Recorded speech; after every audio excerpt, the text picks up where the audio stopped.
আপনি মুখে না তো বলতে চান,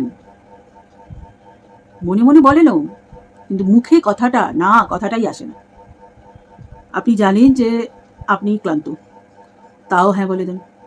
আপনি জানেন যে আপনি সমস্ত কাজ নিয়ে অতিরিক্ত কাজের চাপে আছেন, তারপরেও হ্যাঁ বলে দেন। আপনি জানেন যে আপনি না বলতে চান, কিন্তু তারপরেও হ্যাঁ বলে দেন, এবং তারপরে আপনি অনুতপ্ত হন। কেন না বলাটা, এই না, এটা ছোট্ট কথাটা এতটা ভারী হয়ে যাচ্ছে, এতটা ভয়ের হয়ে যাচ্ছে বলা। চলুন আজকে নিজের গুরুত্বের সীমানা নির্ধারণ করা এবং না বলা, এইটাকে নিয়ে করি। যদিও আমি জানি যে আমি না বলতে পারি না মুখের উপরে, তবু আমি আজকে নিজেকে ভালোবেসে সম্মান করে নিজেকে গ্রহণ করছি। যদিও আমি জানি যে বেশিরভাগ সময় আমি ভাবি যে আমি যদি না বলি তাহলে তো আমি সেই সম্পর্কটার সঠিক মর্যাদা দেব না। যদিও আমার মনে হয় যে আমি যদি না বলি আমি হয়তো সেই মানুষটাকে হারিয়ে ফেলবো বা সেই সম্পর্কটাকে হারিয়ে ফেলবো। সেই ভয়টা আমার মধ্যে চেপে বসেছে। আমাকে ছোটবেলা থেকে যে শেখানো হয়েছে যে সব সময় না বলতে নেই, নিজের প্রয়োজনকে অত গুরুত্ব দিতে নেই।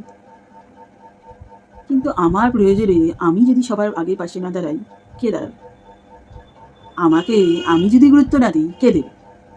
তাই আজ আমি নিজের প্রয়োজনকে মর্যাদা দিচ্ছি, নিজের সময়কে গুরুত্ব দিচ্ছি, নিজেকে গুরুত্ব দেওয়াটাকে বেছে নিচ্ছি।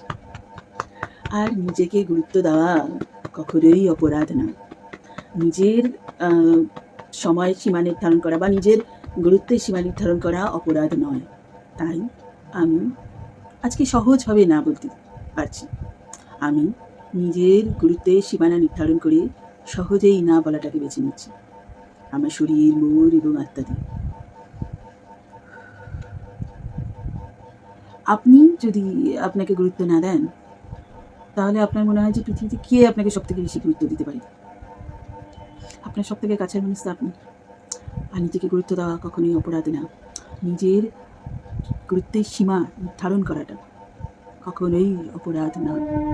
আপনি না বলবেন নিজেকে গুরুত্ব দেওয়ার জন্য, নিজের সীমানা নির্ধারণ করার জন্য। সহজেই না বলতে পারেন আপনি।